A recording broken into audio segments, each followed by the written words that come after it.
جماعت میں آپ صلی اللہ علیہ وسلم کی سیرت نبوی کے تعلق سے سلسلہ وار گفتگو جاری تھی۔ آخری جمعہ میں ہم یہاں پر بات مکمل کر چکے تھے کہ آپ صلی اللہ علیہ وسلم ایک لمبا اور آزمائشوں سے بھرپور سفر ہجرت طے کر کے مدینہ منورہ تشریف لے آئے۔ اگر سیرت کے واقعات کو 3 حصوں میں تقسیم کیا جائے تو وہ ان میں سے 2 حصے یہاں تک مکمل ہو جاتے ہیں۔ پہلا حصہ آپ صلی اللہ علیہ وسلم کی پیدائش سے لے کر آپ صلی اللہ علیہ وسلم کی نبوت تک کے حالات و واقعات، اور دوسرا حصہ نبوت ملنے کے بعد سے لے کر مکہ کی 13 سالہ زندگی اور اس کے بعد سفر ہجرت، اور آخری تیسرا حصہ جس پر انشاءاللہ آج ہم بات شروع کرتے ہیں وہ ہے آپ صلی اللہ علیہ وسلم کا مدنی دور، یعنی کہ آپ صلی اللہ علیہ وسلم کے آخری 10 سال۔ آپ صلی اللہ علیہ وسلم جب مدینہ میں تشریف لائے تو پچھلی بار ہم نے اس پہ بات چیت کی تھی کہ آپ صلی اللہ علیہ وسلم نے جو پہلا عمل انجام دیا وہ مسجد نبوی کی تعمیر تھی، اور جس سے ایک بہت واضح پیغام گیا کہ مساجد کا اسلامی معاشرے میں، اسلامی سوسائٹیز میں بہت اہم کردار ہے اور ہونا چاہیے۔ اس کے بعد اگر ہم کہیں کہ آپ صلی اللہ علیہ وسلم کے ابتدائی اور 2 کون سے اہم اعمال تھے، تو ایک عمل یہ بھی تھا کہ آپ صلی اللہ علیہ وسلم نے نظام مؤاخات قائم کیا، ایک عظیم برادرہڈ قائم کی، جس کے نتیجے میں جو مہاجرین مکہ سے آئے تھے وہ مدینہ میں اپنے آپ کو اجنبی محسوس نہ کریں۔ اور یاد رکھیے کہ یہ مہاجرین اس طرح کے حالات سے نہیں آئے جس طرح کے آج کے زمانے میں ایک مہاجرین کا تصور ہوتا ہے کہ شاید وہ کسی بھی جنگی وجوہات کی وجہ سے کہیں در بدر ٹھوکریں کھاتے ہوئے کسی جگہ پہنچ گئے ہوں، بلکہ دین اسلام کے لیے قربانی دیتے ہوئے اپنے کاروبار، اپنے گھر، اپنی زمینیں سب کچھ چھوڑ کر مدینہ منورہ آپ صلی اللہ علیہ وسلم کے ساتھ تشریف لے آئے تھے۔ یہ جو مؤاخات کا نظام تھا یہ ایک تفصیل طلب موضوع ہے، لیکن خالی اشارہ مقصود ہے۔ اس قدر مؤثر اور اس قدر اہم نظام تھا کہ اس کی مثال دنیا میں آج تک دینا ممکن نہیں ہے۔ ہر مہاجر کو آپ صلی اللہ علیہ وسلم نے ایک انصاری کا بھائی بنا دیا، اور ایسا بھائی بنایا کہ شاید وہ اپنے سگے بھائی سے بھی زیادہ اس کی حیثیت کو پہچانتا، اس کو قدر کی نگاہ سے دیکھتا، اس کے لیے ہر چیز قربان کرنے کو تیار ہو جاتا۔ اور اس موقع پر یہاں تک اس اخوت کی اہمیت اور حیثیت تھی کہ اگر ایک بھائی کا انتقال ہو جائے تو دوسرا اس کا وارث ہی بنے گا۔ تو سوچئے اس درجے کی یہ اخوت تھی کہ وہ اس کا وارث بنے گا۔ یہاں تک کہ پھر میراث سے متعلقہ آیات آئیں تو جس میں اللہ تبارک و تعالیٰ نے صرف جو رحم والے رشتہ دار ہیں ان کے لیے اس وراثت کے حکم کو خاص کر دیا، ورنہ شروع مدینہ کے دنوں میں باقاعدہ وہ 2 بھائی جو بنے تھے وہ ایک دوسرے کے وارث بھی قرار دیے جاتے۔ اس درجے کی اخوت تھی۔ تو واقعات ایسے بہت سارے ہیں، لیکن ایک بڑا ہی ایمانی واقعہ ملتا ہے حضرت سعد بن الربیع رضی اللہ عنہ جو کہ انصاری تھے ان کا۔ اللہ کے نبی صلی اللہ علیہ وسلم نے عبد الرحمن بن عوف رضی اللہ عنہ مہاجرین میں سے ہیں، بہت ہی جلیل قدر صحابی ہیں، شروع اسلام میں ان کی بڑی قربانیاں ہیں، ان کا بھائی بنایا سعد بن الربیع رضی اللہ عنہ کو۔ اب سوچئے یہ شخص کو کہا گیا کہ یہ آپ کے بھائی ہیں، پہلی بار زندگی میں ملاقات ہو رہی ہے، ابھی تعارف ہوا ہے، اور وہ انہیں اپنے ساتھ لے جاتے ہیں۔ ہمارے ذہن میں کیا تصور آئے گا اگر ہمیں واقعہ نہ پتا ہو؟ گھر گئے ہوں گے، کوئی مہمان خانے میں خدمت کی ہوگی، اچھا سا کھانا کھلایا ہوگا اور کہا ہوگا کہ یہ جناب حصہ آپ کا ہے، آپ جب بھی جائیں آ جائیں، دستک دے لیجئے گا تاکہ گھر والے ایک طرف ہو جائیں، آپ یہاں پر آرام کر لیا کیجئے گا، باقی دن بھر اپنی مصروفیات میں رہیے گا۔ یہ بھی ہوتا تو یہ بہت بڑی بات تھی، لیکن سعد بن الربیع رضی اللہ عنہ کا ایمان دیکھیے اور تربیت دیکھیے کہ آپ صلی اللہ علیہ وسلم کی کچھ دن کی تربیت اور یہ جو اسلام میں لے آنے کی وجہ سے، اسلام میں داخل ہونے کی وجہ سے کیا تبدیلی ان میں رونما ہوئی تھی کہ گھر پہ لے کر آتے ہیں۔ اور یہ حدیث صحیح بخاری اور صحیح مسلم میں ہے، مستند ترین واقعہ۔ ہمارے ایک عالم دین کہہ رہے تھے کہ اگر یہ واقعہ اس صحیح سند کے ساتھ نہ ہو تو یقین بھی نہ آئے کہ ایسا کیسا انسان کا کردار ہو سکتا ہے۔ حضرت سعد بن الربیع رضی اللہ عنہ گھر پہ لے کر آتے ہیں اور اشارہ کرتے ہیں اپنے 2 گھروں کی طرف اور کہتے ہیں میرے بھائی یہ 2 میرے گھر ہیں، ان میں سے ایک گھر آپ پسند کیجئے، وہ ابھی سے آپ کا ہوا۔ آپ کا ہوا کا مطلب ملکیت پورا آپ کے نام پر ٹرانسفر کیا جا رہا ہے، یہ نہیں کچھ دنوں کے رہنے کے لیے، پورا کا پورا گھر میں آپ کے نام کر رہا ہوں، اس وقت سے آپ اس کے مالک ہیں۔ اس کے بعد دونوں گھروں کے باہر باغیچہ تھا۔ مدینہ کی سرزمین جو ہے وہ زراعت کی سرزمین تھی، آج تک وہاں پر کھیتی باڑی ہوتی ہے، کھجوروں کے باغات جو حضرات گئے ہیں دیکھتے ہیں کافی کثرت سے موجود ہیں۔ تو کہنے لگے کہ یہ دونوں گھروں کے باہر چھوٹے باغیچے ہیں، آپ ان میں سے ایک باغیچہ لے لیں تاکہ کھیتی باڑی کریں اور آپ کی روزی روٹی کا بندوبست بھی یہاں سے ہو جائے۔ اور اس کے بعد تیسری ٹھہرنے کے لیے ایک بنیادی ضرورت وہ ہے رشتہ ازدواجی. تو کہنے لگے میرے بھی عقد میں 2 خواتین ہیں, میں ان میں سے ایک کو طلاق دے دیتا ہوں جس سے آپ پسند کرتے ہوں, اور وہ اپنی عدت گزارنے کے بعد آپ ان سے نکاح بھی کر لیں. ذرا سوچئے, یہ پہلے دن کے تعلق کے نتیجے میں 3 وہ چیزیں جو ہمارے ہر ایک کے لیے سب سے عزیز ترین ہوں, وہ دین اسلام کے لیے قربان کرنے کو تیار ہوئے. گھر, کاروبار اور شادی. اور عبد الرحمن بن عوف رضی اللہ عنہ کا ظرف دیکھیے, ان کا اخلاق دیکھیے, وہ بھی تو آپ صلی اللہ علیہ وسلم کے تربیت یافتہ عظیم صحابی تھے. فوراً سے کہتے ہیں بارک اللہ لک فی اہلک و مالک, اللہ برکت دے تمہاری گھر والیوں میں اور تمہارے مال و دولت میں. مجھے بتاؤ کہ مدینے کا بازار کدھر ہے, مجھے بتاؤ مدینے کا بازار کدھر ہے. تو مدینے میں یہودیوں کا ایک بڑا بازار تھا, بنو قینقاع قبیلے کا. وہاں گئے, وہاں جا کر کچھ سامان لے کر آئے اور لا کر بیچتے, خرید و فروخت کرتے. احادیث میں آتا ہے کہ کچھ ہی سالوں میں مدینہ کے امیر ترین لوگوں میں یہ عبد الرحمن بن عوف رضی اللہ عنہ کا شمار ہو گیا. ذرا سوچئے, خودداری اللہ تبارک و تعالیٰ کو بھی کتنی پسند و محبوب ہے, اور ایسے بندے کو اللہ تبارک و تعالیٰ بھی ضائع نہیں فرماتا. اللہ تبارک و تعالیٰ بھی ایسے بندے کی قدر فرماتا ہے. تو یہ اخوت کے بہت سے واقعات جیسے میں نے کہا, ان میں سے ایک واقعہ یہ ہے. اس کے بعد تیسرا اہم کام مدینہ منورہ آنے کے بعد جو ضروری تھا وہ تھا کہ وہاں کے تمام لوگوں کو جمع کر کر ایک دستور پر متفق کیا جائے. اور یاد رکھیے, یہ تصور ہمارے ذہن میں اچھی طرح بیٹھ جانا چاہیے کہ یہ ریاست ایک انتہائی ایڈوانس, انتہائی متطور, جیسے ہم کہتے ہیں کہ اونچے درجے کی ہر چیز کے اندر ترتیب و تنظیم کرنے والی ریاست تھی. ایسے نہیں کوئی ذہن میں لے کر آئے کہ آج ہمارے بہت سی سادگی کو دیکھ کے سمجھے کہ جیسے کہ آپ صلی اللہ علیہ وسلم مدینہ منورہ آئے ہوں, آپ نے کہا جناب سورہ فاتحہ پڑھ لی جائے اور قل پڑھیں, چلیں جی ملک کا آغاز ہو گیا. ویسے میں کہہ رہا ہوں جس طرح ہمارے یہاں کچھ چیزوں کو ہم بہت سادگی سے لے لیتے کبھی کبھار, نہیں, بلکہ آپ صلی اللہ علیہ وسلم قباء کے علاقے میں 2 ہفتے آپ نے جو قیام کیا, سب کے سب اہل سیرت اس کا مقصد بتاتے ہیں تاکہ آپ پوری اچھی طریقے سے, جسے کہتے ہیں گراؤنڈ ریالٹی, جو مدینہ کے اندر جس طرح کے حالات و واقعات ہیں اس کو پہلے سے جان لیں. مدینہ کے سینٹر میں آنے سے پہلے آپ کو معلوم ہو جائے کون کون سے قبائل ہیں, کس کس جگہ ہر ایک قبیلے کا پڑاؤ ہے, یہودیوں کے کیا حالات ہیں, جو مسلمان نہیں ہو رہے ان کا آگے کیا کردار ہوگا, یعنی کہ منافقین وہ کس طرح کی روش میں رہیں گے, اور کچھ وہ جو کہ اپنے ہی دین میں باقی رہیں گے. تو اس گفتگو سے آپ 3-4 مدینہ کے اندر جو لوگ تھے ان کا اندازہ لگا لیں. ایک تھے مسلمان, ان کی 2 تقسیم ہیں, مہاجرین اور انصار.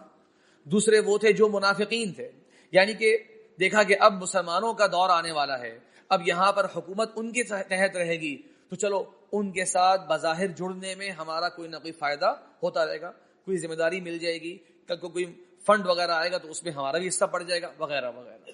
اور تیسرے وہ لوگ تھے جو کہ علی اعلان مشرک تھے, دین اسلام قبول ہی نہیں کیا, نہ ہی جو ہے وہ بظاہر قبول کیا, نہ حقیقت میں قبول کیا. اور چوتھا طبقہ تھا یہودیوں کا, جو 3 بڑے قبائل, بنو قینقاع, بنو نضیر اور بنو قریظہ. یہ ہے مدینہ منورہ کی سوسائٹی. اب آپ نوٹ کیجئے, آپ صلی اللہ علیہ وسلم نے ایک معاہدہ لکھا جسے ہم کہتے ہیں میثاق مدینہ, آپ سب نے نام سنا ہوگا, چارٹر آف مدینہ. اس معاہدے کے اندر تقریباً 50 سے زیادہ دفعات موجود ہیں, 50 سے زائد نکات ہیں اس معاہدے کے اندر. اور آپ صلی اللہ علیہ وسلم کی سیاسی تدبر کا اندازہ لگائیے اور مہارت کا اندازہ لگائیے کہ وہ لوگ جو آپ کے دشمن تھے, یعنی منافقین کے بھی جو نمائندے ہیں, مشرکین کے بھی جو نمائندے ہیں, یہودیوں کے 3 قبائل کے جو نمائندے ہیں, ان سب نے آ کر اس معاہدے پر سائن کیا. اس طرح کا وہ جامع معاہدہ ہے کہ کسی کی اس کے اندر حق تلفی ہو نہیں رہی. ہر شخص کو لگ رہا ہے کہ جو میرا معاشرے میں کردار ہونا چاہیے تھا وہ مجھے مل رہا ہے. 2-4 میں آپ کے سامنے اس کے نکات پیش کرتا ہوں. جسے میں نے کہا کہ وہ 50 سے زائد نکات ہیں. کچھ علماء نے اس کو 62 کے قریب قرار دیا ہے, کچھ نے اس کو 52 نکات قرار دیے ہیں, اور وہ پڑھنے والے ڈاکومنٹ ہیں. بلکہ آج کی قانونی زبان کے اندر وہ اسے کہتے ہیں کہ یہ سب سے پہلا دنیا کے اندر لکھا ہوا دستور ہے جس کے نکات آج ہمارے سامنے موجود ہیں.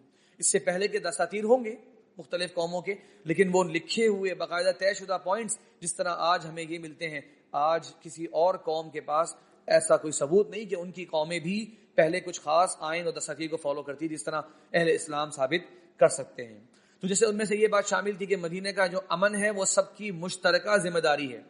مطلب یہ نہیں کہ کل کو اگر مسلمانوں پر حملہ ہو تو یہ یہودی اور مشرکین بیٹھے رہیں کہ جناب یہ تو آپ سے جھگڑا ہے ان کا, آپ نمٹے ان سے. اسی طریقے سے اگر یہودیوں پر کوئی ظلم کرتے ہوئے, ذرا نوٹ کیجیے, یہودیوں پر کوئی ظلم کرتے ہوئے ناانصافی کی وجہ سے حملہ کرنے آئے گا تو مسلمان بھی جا کر ان کے ساتھ جنگ کریں گے اور ان کا دفاع بھی کریں گے.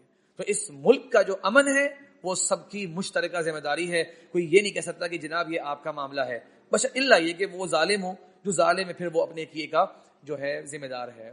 اسی طریقے سے آپ صلی اللہ علیہ وسلم نے اس میں یہ بھی درج کروایا کہ کسی کو دین میں جبرن داخل نہیں کیا جائے گا، اور یہ اسلام کا واضح اور ہمیشہ کا قانون ہے کہ دین اسلام میں جبرن کسی کو داخل کیا جانا ممکن نہیں اور نہ ہی اس کی کوئی گنجائش ہے.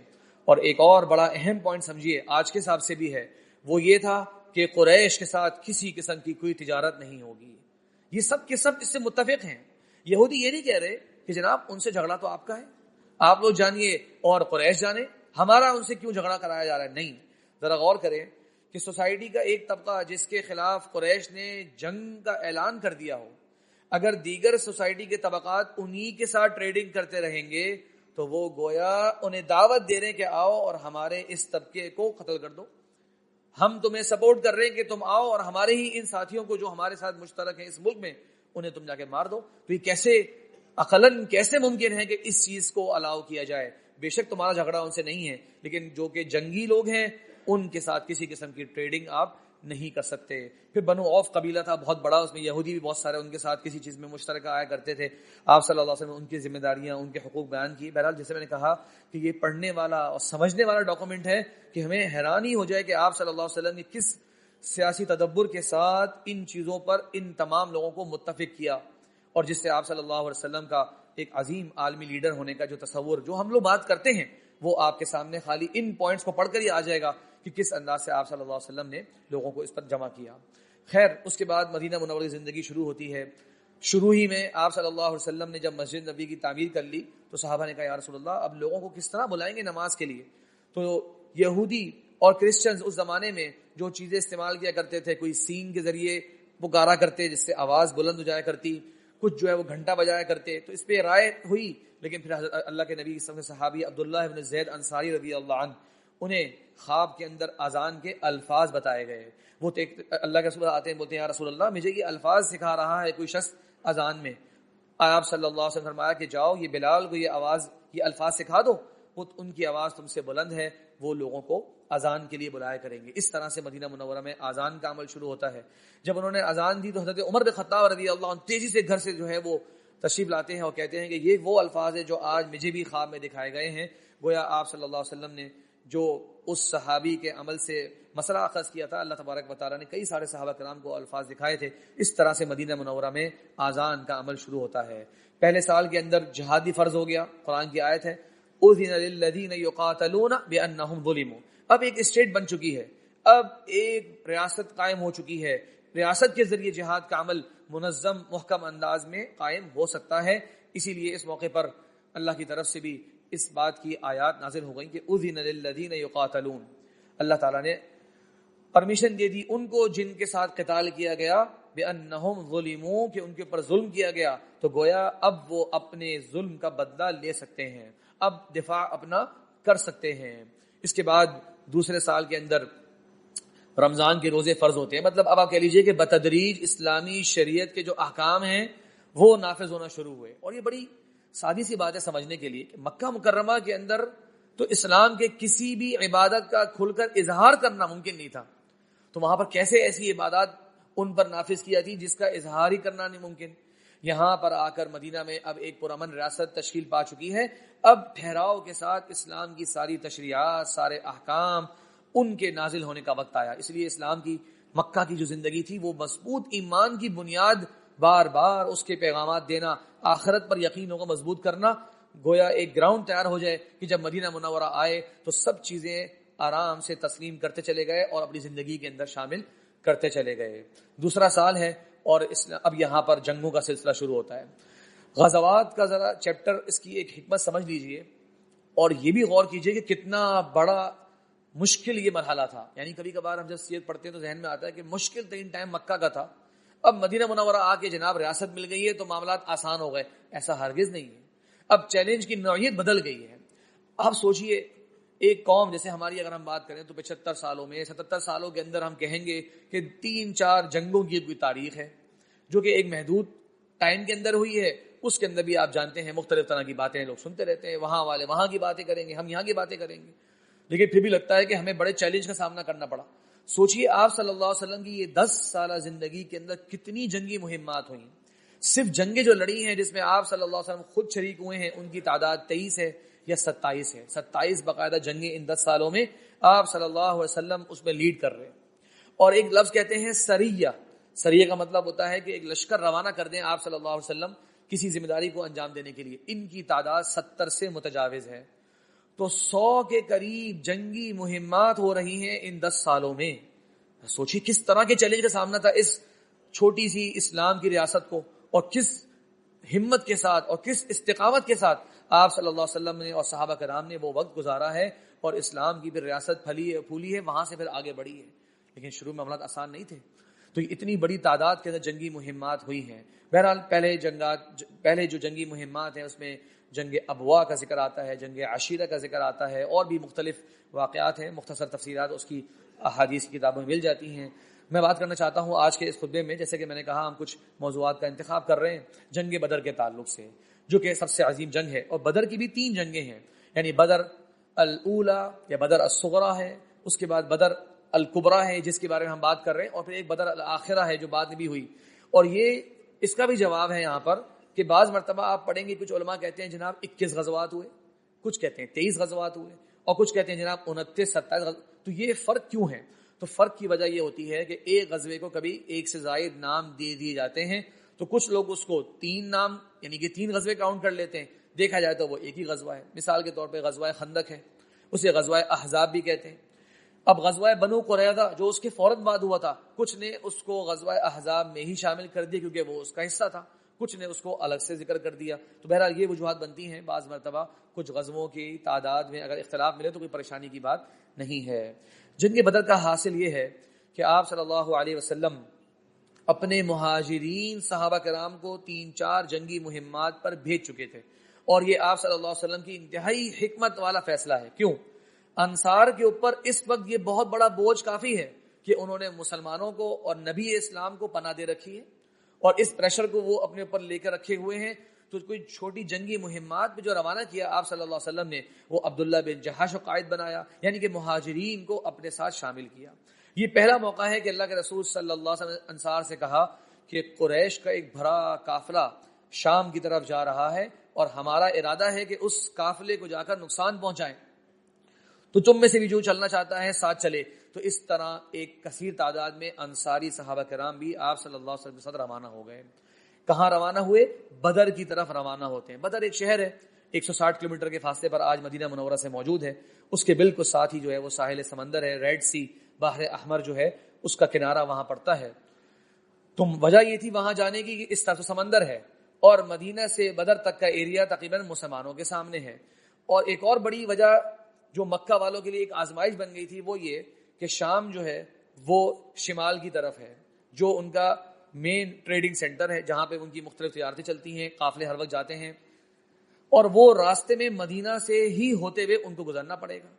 تو گویا اب جب بھی قافلہ جائے گا اس کی سیکیورٹی زیادہ کرنی پڑے گی. کیوں؟ کیونکہ راستے میں مسلمان موجود ہیں اور وہ اپنا بدلہ لے سکتے ہیں. خاص خیال رکھیے گا ایک پہلو کے ایک سوال ذہن میں آتا ہے کہ مسلمانوں نے اس قافلے پر حملہ کرنے کیوں گئے تھے؟ تو اس کی 2 وجوہات ذہن میں رکھیں. ایک وجہ یہ ہے کہ مسلمان جب مکہ چھوڑ کر آئے تھے مدینہ تو پیچھے ان کے گھروں پہ، ان کے کاروبار پہ، ان کی زمینوں پہ یہ سارے قریش کے لوگوں نے قبضہ کر لیا تھا. تو مسلمان اپنا حق رکھتے تھے کہ ان کی چیزیں لی گئیں وہ اس کو واپس لیں، یا اس کے کمپنسیٹ کرنے کے لیے اس طرح کی چیزیں لے لیں ان سے کہ جو ان کی گئی. تو پہلی بات تو یہ ان کا ایک قانونی حق تھا. دوسری بات یہ تھی، یاد رکھیے گا یہ قافلے خالی معمولی قافلے نہیں ہوتے تھے. مکہ سے ساز و سامان بیچ رہے ہیں اور وہاں سے اپنے لیے اسلحہ بھی لے کر آ رہے ہیں. تو قریش آرام سے نہیں بیٹھ گئے تھے مسلمانوں جانے کے بعد. اب ان کی پلاننگ یہ تھی کہ ہم کسی طریقے سے موقع کی تلاش کریں اور مسلمانوں پر حملہ کر دیں. اس لیے مسلمانوں کا حملہ کرنا ایک طرح سے آپ کہہ لیں کہ جیسے کہتے ہیں حفظ ما تقدم کے طور پر پہلے سے ان پہ حملہ کر دیا جائے تاکہ ان کی جو اسٹرینتھ ہے وہ نہ بڑھے، جس سے ان کی تعداد بڑھے اور ان کا اسلحے میں اضافہ ہو، تاکہ مسلمان غافل نہ رہیں اس معاملے میں. بہرحال ابو سفیان بھی جنگی امور کے ماہر تھے، وہ کسی طریقے سے مسلمانوں کو بچا کر شام پہنچ گئے. اندازہ ہو گیا کہ مسلمان راستے میں موجود تھے. اس میں کچھ واقعات ملتے ہیں. تو وہاں مکہ والوں کو پیغام بھیجا کہ بھائی اپنا ساز و سامان اگر بچانا ہے تو آ جاؤ، کیونکہ میرے پر آتے ہوئے حملہ ہوا ہے اور یقیناً واپسی پہ مسلمان دوبارہ حملہ کریں گے۔ یہاں سے پھر ابو جہل مکہ کی ایک بڑی تعداد کو لے کر روانہ ہوتا ہے، کہاں کی طرف؟ بدر کی طرف، جہاں معلوم جاسوسوں کے ذریعے معلوم ہو جایا کرتا تھا کہ مسلمان کہاں ہیں، کتنی تعداد میں ہیں۔ مسلمانوں کو بھی دشمنوں کے کچھ جاسوس مل گئے جن سے مسلمانوں نے بات اگلوانے کی کوشش کی کہ بتاؤ کون کون ہے، کتنے کتنے لوگ آ رہے ہیں، لیکن وہ کوئی زبان کھول کے نہ دیں۔ آپ صلی اللہ علیہ وسلم نے اپنی حکمت سے 2 جملوں کے اندر ہی ان سے سب باتیں نکلوا لی۔ جب ان کے ساتھ سختی کی گئی تو انہوں نے کہا بھائی ہم تو خالی کھانا پکانے والے ہیں، ہم تو خالی کھانا پکانے والے ہیں، ہمیں تو کچھ جانتے ہی نہیں ہے ہمیں۔ تو اللہ کے رسول نے فرمایا ذرا یہ بتاؤ کتنے اونٹ ذبح کر رہے ہیں روزانہ؟ تو انہوں نے کہا جی 9-10 اونٹ ذبح کر رہے ہیں۔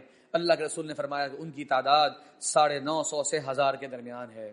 اور یہی ہوا، جب یہ لشکر حملہ کرنے کے لیے پہنچا تھا تو ان کی تعداد 950، یا اگر آسانی بیان کرنے کے لیے تو 1000 کی تعداد بیان کر دیتے ہیں۔ تو آپ صلی اللہ علیہ وسلم نے ان کی اس جواب سے ہی اخذ کر لیا تھا کہ اس کا مطلب اتنی تعداد میں یہ مکہ والے لوگ حملہ کرنے کے لیے آ رہے ہیں۔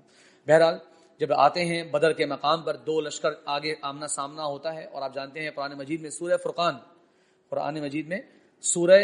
فرقان میں اس کا کچھ ذکر ہے، اور سورہ انفال میں تفصیل سے جنگ بدر کا ذکر ہے کہ اللہ تبارک و تعالیٰ نے کس طرح اپنے نبی کو اس دن ہمت دی، اور کیا آپ صلی اللہ علیہ وسلم کا اس دن ایمانی کیفیات تھیں۔ یہ ہمارے لیے سیکھنے کی بہت سی باتیں ہیں یوم بدر کے اندر۔ بدر کی کچھ خصوصیات ہیں جو باقی جنگوں کی نہیں ہیں۔ کچھ خصوصیات ان میں سے یہ ہیں کہ یہ پہلا جنگ تھی جس میں انصار بھی آپ کے ساتھ شریک تھے۔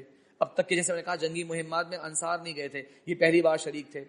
اس میں شرکت کرنے والے صحابہ کرام کو اس کی نسبت سے یاد کیا جاتا ہے آج تک، تو کہا جاتا ہے یہ بدری صحابی ہیں۔ کبھی یہ نہیں سنیں گے آپ یہ احودی صحابی ہیں، یہ خندقی صحابی ہیں، نہیں، اہل بدر کی جو خصوصیات احادیث میں آئیں اس کی وجہ سے وہ لقب پڑ گیا تھا کہ یہ اہل بدر میں سے ہیں۔ اور یہ وہ پہلا غزوہ ہے اور آخری غزوہ جس میں اللہ کے نبی صلی اللہ علیہ وسلم کے ساتھ فرشتے بھی اترے اور انہوں نے فائٹ بھی کیا۔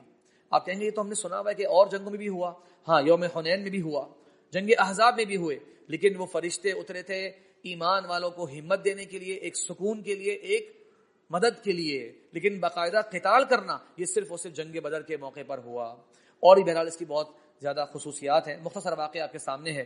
آپ صلی اللہ علیہ وسلم رات بھر، ایک جگہ ہے آج وہاں پہ ایک مسجد بنی ہوئی ہے، مسجد عریش کہلاتی ہے، عریش کہتے ہیں کھجور کا چھتا۔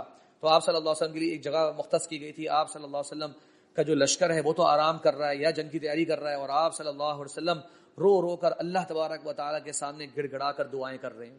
اور اس گڑ گڑانے کو اللہ تبارک و تعالیٰ نے قرآن مجید میں ذکر فرمایا سورہ انفال میں، استستغیثون ربکم، یاد کرو وقت جب تم اپنے رب سے غوث طلب کر رہے تھے۔ غوث کا لفظ ہے، غوث کا مطلب ہوتا ہے مشکل میں مدد کرنے والا، یہ اللہ تبارک و تعالیٰ کا نام ہے، یا اللہ تبارک و تعالیٰ کی صفت ہے کہ جس سے مشکلات میں مدد مانگی جائے۔ یہ غوث کا لفظ قرآن میں اللہ نے اپنے لیے استعمال فرمایا، استستغیثون ربکم، جس وقت تم اپنے رب سے استغاثہ کر رہے تھے، نتیجہ فاستجاب لکم ربکم، تمہارے رب نے تمہاری دعائیں سن لی اور تمہاری دعائیں مکمل پوری ہوئی، اور اللہ نے فرشتوں کی مدد بھی نازل فرما دی۔ واقعہ آپ سب کے سامنے ہے کہ حضرت ابو صدیق رضی اللہ عنہ دیکھتے ہیں کہ پیارے نبی صلی اللہ علیہ وسلم اتنی زیادہ دل سے دعا مانگ رہے ہیں، اتنی عاجزی سے دعا مانگ رہے ہیں، اور اتنے بار بار تکرار سے دعا مانگ رہے ہیں کہ حضرت ابو صدیق نے فرمایا یا رسول اللہ بس کر دیجئے، آپ کے رب نے آپ کی دعا سن لی۔ اور آپ صلی اللہ علیہ وسلم کا ہاتھ بلند ہو جایا کرتا تھا جب آپ بہت زیادہ عاجزی سے اور بہت زیادہ انہماک سے کوئی دعا مانگا کرتے، اور آپ کے کندھے پہ چادر جو تھی وہ بار بار گر رہی تھی اور آپ اللہ سے مدد کا سوال کر رہے تھے۔ اور اس سے پہلے ایک بات آپ کے ذہن میں شاید ہے یہ بات کہ یہ قافلہ اصل میں گئے تھے ایمان والے اس قافلے سے ساز و سامان لینے کے لیے۔ قرآن میں اللہ نے ذکر کیا ان کی دل کی کیفیات۔ قرآن نے کہا کہ ایک قافلہ تھا جس میں کچھ نقصان نہیں تھا، ساز و سامان اسلحہ نہیں تھا، یعنی کہ تم سے فائٹ کرنے کی ان میں استطاعت نہیں تھی، اور دوسرا تھا ذات شوکا جو کہ باقاعدہ جنگی اسلحہ لے کر آئے تھے۔ تمہارا دل کیا تھا کہ ہم جائیں اور ان کو نقصان پہنچا دیں جو قافلہ ہے اور واپس آ جائیں، جنگ کی تیاری سے نہیں گئے تھے۔ یہاں پہ ایک بات ذہن میں رکھیے گا، جو ہم پڑھتے ہیں 313 مسلمان تھے اور ظاہر 2 گھوڑے تھے، 70 اونٹ تھے، یاد رکھیے گا یہ کل متاع نہیں تھی مسلمانوں کے پاس، لیکن موقع یہ بات ہے کہ اس موقع پر جنگ کی تیاری سے نہیں آئے تھے، ورنہ مدینہ منورہ میں اور صحابہ کرام بھی موجود تھے، انصار کی ایک بڑی تعداد موجود تھی، لیکن انہیں معلوم نہیں تھا کہ یہ جو ہے وہ جنگ کا معاملہ ہوگا۔ وہ سمجھے کہ اتنی تعداد کافی ہو چکی ہے کہ جو ایک قافلے کو اچھا خاصا سبق سکھا دے اور سامان جو ہے وہ لے کر آ جائیں. تو ان کے دل میں تھا کہ یہ نہیں ہو. کہ اللہ نے کیا فرمایا؟ وَيُرِيدُ اللَّهُ أَن يُحِقَّ الْحَقَّ بِكَلِمَاتِهِ. اللہ تبارک و تعالیٰ چاہتا تھا کہ یہ حق و باطل کا مارکا ہو جائے. لِيُحِقَّ الْحَقَّ وَيُبْطِلَ الْبَاطِلَ, تاکہ حق بالکل واضح ہو جائے اور باطل کی ناکامی اور رسوائی بھی سب کے سامنے آ جائے. تو یہ اللہ کی تدبیر تھی. اور اس طرح کا جسے کہتے ہیں کہ ماحول بنا کہ پھر معاملہ جو ہے وہ جنگ تک جاتا ہے. آپ سب نے سنا ہے مارکے کے آغاز میں اس وقت ایک راؤنڈ ہوا کرتا تھا, اسے کہتے تھے مبارزہ.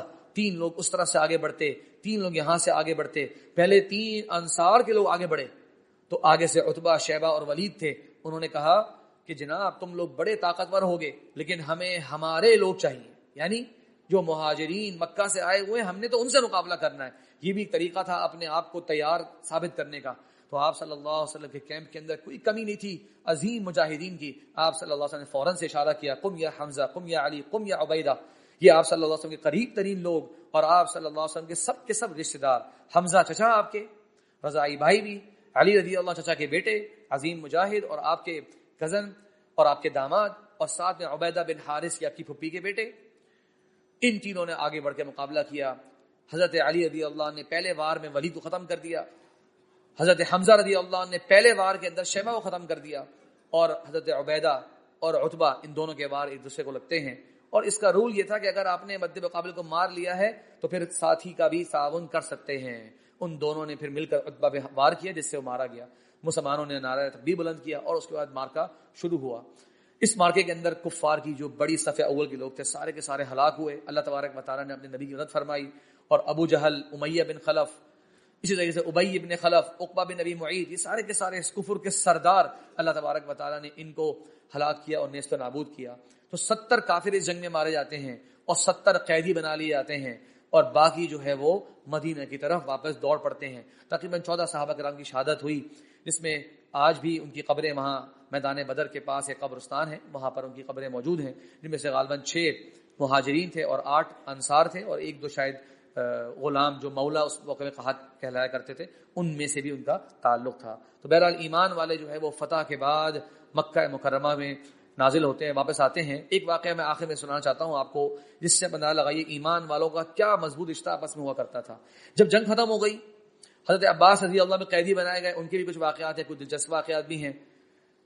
تو آپ صلی اللہ علیہ وسلم نے جب جنگ کے اختتام پر کچھ قیدیوں کو باندھا جا رہا تھا تو آپ کے ایک عظیم صحابی مصعب بن عمیر ہیں جو جنگ احد میں شہید ہوئے, انشاءاللہ آئندہ خطبے میں سے بات کریں گے. تو مصعب بن عمیر کا گزر ہوا کہ ان کا بھائی جس کا نام تھا ابو یاسر, اسے ایک انصاری باندھ رہا ہے. تو کہتے ہیں ذرا زور سے باندھنا, اس پر ہمیں بہت سارے پیسے ملنے والے ہیں, اس کی ماں بہت پیسے والی خاتون ہے. تو ان کے بھائی نے کہا کہ مصعب تم سے مجھے یہ توقع نہیں تھی کہ تم اپنے بھائی کے بارے میں یہ بات کرو گے. تو کہنے لگے تم میرے بھائی نہیں بلکہ جو تمہیں باندھ رہا ہے انصاری یہ میرا بھائی ہے. یہ ایمان کا رشتہ تھا اور ان کا اشارہ اس طرف تھا کہ یہ خود بھی بڑے امیر گھرانے سے تعلق رکھتے تھے, تو جانتے تھے کہ ماں کے پاس اور اس کے پاس جو فائٹ کرنے ہم سے آیا ہوا ہے بڑا پیسہ ہے, تو اس کو اچھی طرح سے باندھو, کل کو جن پر ہم نے پیسے لینے ہیں تو ان کے پاس بڑا پیسہ نکلے گا بعد میں. اور کہنے لگے کہ تم میرے بھائی نہیں ہیں بلکہ یہ میرا بھائی ہے. اس جذبے کے ساتھ مسلمانوں نے جب قتال کیا تو 313 جو مسلمان تھے وہ اللہ تبارک و تعالیٰ کی عظیم نصرت ان کو ملی. اور بہرحال میں نے کہا کہ اس واقعے میں بہت سے سیکھنے کے سبق ہوتے ہیں, لیکن خطبے کے اندر ظاہر ایک محدود ٹائم ہوتا ہے, اسی پر اتفاق کرتے ہیں. اللہ سے دعا ہے کہ اللہ تبارک و تعالیٰ ہمیں پیارے نبی صلی اللہ علیہ وسلم کی زندگی کو اپنانے اور اسے اپنی زندگی میں نافذ کرنے کی توفیق عطا فرمائے. وآخر دعوانا